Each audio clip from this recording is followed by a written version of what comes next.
Hello friends, feel herbal by ખ્યાતિમાં આપનું સ્વાગત છે। રોજ નવા હું હેરપેક ને બધું તમારી સાથે શેર કરતી હોઉં છું। આજુબાજુ જે મળી રહેતું હોય લગભગ એનાથી જ શેર કરું છું। આ હેરપેક એવો છે કે તમારા એટલે મતલબ ઘરમાં જ બધી વસ્તુઓ હોય છે, આપણને ખબર જ છે। એટલે તમે જોઈ શકો છો, મેં ગઈકાલ રાતના આ આપણે મગ આવે ને, લીલા મગ ખાવાતા હોય, એ મગ 3 ચમચી અને 3 ચમચી મેથી અને એ અડધી ચમચી જેવી મરી દાણા કાલ રાતના મેં પલાળીને મૂકી દીધા હતા। હવે મગ છે એ છે અને મેથીમાં ફૂલ પ્રોટીન રહેલું છે, બરાબર। અને વાળ આપણા પ્રોટીન એનાથી જ બનેલા હોય છે, એટલે વાળને જો સિલ્કી અને સ્મૂથ કરવા હોય, ક્લીન પ્લસ વાળની બધી તકલીફો, અંદર ખંજવાળ આવતી હોય, અંદર ડેન્ડ્રફ થઈ ગયો હોય, બધું દૂર કરવું હોય તો આપણે અલગ અલગ વસ્તુઓનો યુઝ કરીને પણ પેક બનાવી શકાય છે, જેનાથી આ બધી વસ્તુઓ આપણી દૂર થઈ જાય। તો આ ત્રણેય વસ્તુ મેં પલાળી રાખી હતી રાતના, એ લીધું છે આપણે। અને આ વાળને સ્મૂથ પણ કરશે, વાળનો ગ્રોથ કરશે, વાળમાંથી ખંજવાળ એના બધું જે તકલીફો છે બધું દૂર કરશે, કેમ કે મેથી પણ છે, મગ પણ છે। અને મરી તો હંમેશા લગભગ ત્રણેય સિઝનમાં તમારે કોઈ પણ હેરપેક બનાવો ને એમાં મરી અથવા પેલી લવિંગ એ તો નાખવાના જ, જેનાથી તમારા વાળમાં કોઈ ઇન્ફેક્શન ન થાય। અહીંયા મેં 2 નાના પાંદડા જેવું જે હોય ને એ એલોવેરા લીધા છે, એ તમારા વાળને સ્મૂથ કરશે અને વાળના પ્રોબ્લેમને પણ સોલ્વ કરશે। પ્લસ અહીંયા મેં 8 થી 10 મેં ધોઈને જાસૂદના પાંદડા લીધા છે, તમારી પાસે હોય તો તમે લેજો, ન તો સ્કીપ કરશો તો પણ ચાલશે। મેં એટલા માટે લીધું છે કે વાળમાં સ્મૂથનેસ પણ આવે વધારે અને પ્રોબ્લેમ બી સોલ્વ થાય। પછી અહીંયા મેં 3 ડંડી જેવા આ કડવા લીમડાના પાન લીધા છે, એટલે બધા જ પ્રોબ્લેમ જે હોય, તમારી સ્કિનમાં ડેન્ડ્રફ થઈ ગયો હોય, તમારી સ્કિનમાં ઇચીનેસ હોય, કોઈને ખંજવાળ આવ્યા કરતી હોય, કોઈને સોરાઇસિસ જેવું પણ થઈ ગયું હોય, તો ધીમે ધીમે એ વસ્તુ દૂર થાય। પછી અહીંયા મેં આ વખતે ડમરો લીધો છે, આને મીઠી તુલસી પણ કહેવાય છે, આમ તુલસીની જ એક પ્રજાતિ કહેવાય। ડમરાને પણ ભગવાનને ચડતો હોય છે અને આની સુગંધ બહુ સરસ હોય છે। એટલે નોર્મલ તુલસી પણ મારી આસપાસ મળે છે, પણ એ તો તુલસીનું બધાને ખબર જ છે, પણ આજે મને એવું થયું કે તમારી સાથે હું આ ડમરાનું પણ ઉપયોગ શેર કરું, એટલે મેં આ પેકની અંદર નાખવા માટે એ યુઝ કર્યું। આ સ્કિનની સાથે સાથે હેર માટે પણ બહુ જ ઉપયોગી છે, તમારા સ્કાલ્પને એને બહુ નરિશ કરે છે અને કોઈ પણ ઇન્ફેક્શન હોય એને દૂર કરવામાં મદદ કરે છે, એટલે એ લીધું છે। હવે આ બધાને આપણે મિક્સર ગ્રાઇન્ડરમાં લઈ અને એનો પેસ્ટ બનાવી લઈએ, અને પછી આપણે એને જરૂર પડશે તો ગાળશું, નહીં તો પછી એમને જ લગાડી શકાય છે। તો હવે આપણે એને મિક્સરમાં લઈ લઈએ।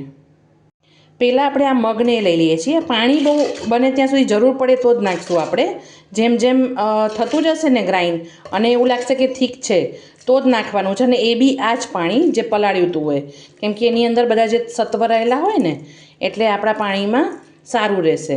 એટલે એ લઈ લીધું છે।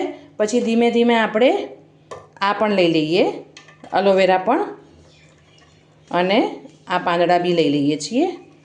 આ બધી જ વસ્તુ મળીને તમારો પેક એટલો સરસ ગ્રીન રેડી થશે આ। અને બીજી વસ્તુ કે આ ડમરાના હિસાબથી મારા કિચનમાં એટલી સરસ સુગંધ આવે છે અત્યારે કે આમ મજા આવી જાય એમ। મને તો આમ પણ આની સ્મેલ બહુ જ ગમતી હોય છે। તુલસીના દરેક પેલાની સ્મેલ સરસ જ હોય। હવે આપણે ડમરો ઉમેરી દઈએ છીએ, એ મેં બીજ સહિત જ લીધો છે, જેને એવું હોય કે આનાથી આવું થાય તેવું થાય તો પછી તમે કાઢી લેજો બીજને બધું, પણ હું તો બીજ સહિત જ ઉમેરું છું, કેમ કે એમાં પણ ઘણા બધા તત્વ રહેલા હોય છે, એટલે આપણે એને પણ અંદર નાખી દઈએ છીએ। અને હવે આને આપણે ગ્રાઇન્ડ કરીને હું તમને બતાવું છું। અહીંયા આપણો આ પેક છે એ રેડી થઈ ગયો છે, તમે જોઈ શકો છો, ગ્રીન કલર છે, બરાબર છે। હવે આપણે એની અંદર ઘણા બધા ગ્રેન્યુલ્સ રહી ગયા હશે, કેમ કે મેથી છે। આમ તો નાખીને મેથીને તમે વાળ સુકાશે ને પછી તમારા વાળમાંથી એ નીકળી જ જતી હોય છે, પણ છતાં બી ઘણાને એ નડ્યા કરે તો ગમતું નથી, એ કચરો તમને આખો દિવસ ના તો ઘરમાં પડ્યા કરશે, અને મમ્મીઓથી વટ પડશે એ અલગ, બરાબર છે, અને ઘર બી ગંદુ થશે। તો આપણે એને આ જ રીતના ગાળી લઈએ છીએ, અને પછી એનો જે પેસ્ટ નીકળશે એનાથી આપણે પેક લગાડવાનો છે। અહીંયા આપણો આ પેક રેડી છે। હવે આને તમે ઓઇલવાળા વાળમાં પણ લગાડી શકો છો અને કોરા વાળમાં પણ લગાડી શકો છો, અને ગળાઈ ગયું છે આપણે। હવે અહીંયા હું વાળમાં ઇચીનેસને એવું ન રહે એટલે પેપરમિન્ટ એસેન્શિયલ ઓઇલ નાખી રહી છું। તમારે નાખવું હોય તો નાખવાનું, નતર ના નાખવું હોય તો કાંઈ વાંધો નહીં। તમે આની અંદર જ્યારે ક્રશ કરો ત્યારે મિન્ટના પાંદડા બી એટલે કે ફુદીનાના પાંદડા પણ નાખી શકો છો. આમ તો તુલસી બુલસી નાખ્યા છે આપણે, એટલે એવી કોઈ જરૂર નથી. પણ મને થોડી સુગંધ બી મજા આવશે લગાડતી વખતે, કે અડધો કલાક રાખો તો તમને ઠંડક બી રહે, અને આ થોડા સ્ટ્રોંગ હોય એસેન્શિયલ ઓઇલ, એટલે વાળ માટે બી સારા છે. તો એટલે મેં નાખ્યું છે. હવે એને આપણે પછી હલાવી લેવાનું છે.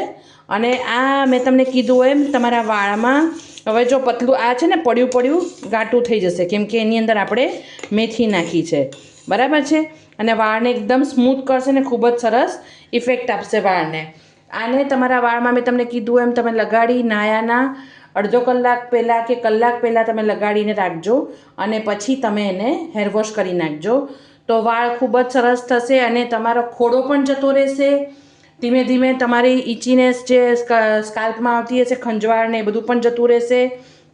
અને જેને કહેવાય ને કે વાળનો ગ્રોથ પણ એટલો સરસ થશે. સાઉથમાં ને એમાં તમે જુઓ ને તો મગની દાળનો, અડદની દાળનો અને એવી દાળોનો ઉપયોગ વાળ માટે બહુ જ થાય છે. જો કોઈ એવું કેરેલાવાળું કે કોઈ સાઉથનું મારો વિડીયો જોતો હોય તો એ મેન્શન કરજો પ્લીઝ, કેમ કે સાઉથમાં આ બધી દાળોનો ઉપયોગ હેરપેકમાં બહુ જ થતો હોય છે, અને સ્કિન માટે પણ. તો આ બધી વસ્તુ ઘરમાં જ મળી રહેશે ને, તમારી આજુબાજુથી તમને આ તુલસી ને બધું બી મળી રહેતું હોય છે. એટલે એ બધી વસ્તુ તમે ઘરે કરી શકો છો. આપણે કોઈ વસ્તુ ટ્રીટમેન્ટ કેમ બહાર નથી લેવા જવાની, ઘરમાં. હા, મહેનત પડે છે ચોક્કસ, યાદ રાખીને કરવું ને બધું, એટલે જરૂરી નથી કે દરેકને યાદ રહે, પણ વીકમાં એકાદેક વખત તો તમે તમારી માટે ટાઈમ કાઢી શકો છો. હવે આ પેકને જો વધે તો તમે ફ્રીઝમાં મૂકીને આરામથી 10 દિવસ સુધી સ્ટોર કરી શકો છો. અને આને પતલો લાગે તો તમે કોઈ પણ પાવડર પણ મિક્સ કરી શકો છો આની અંદર.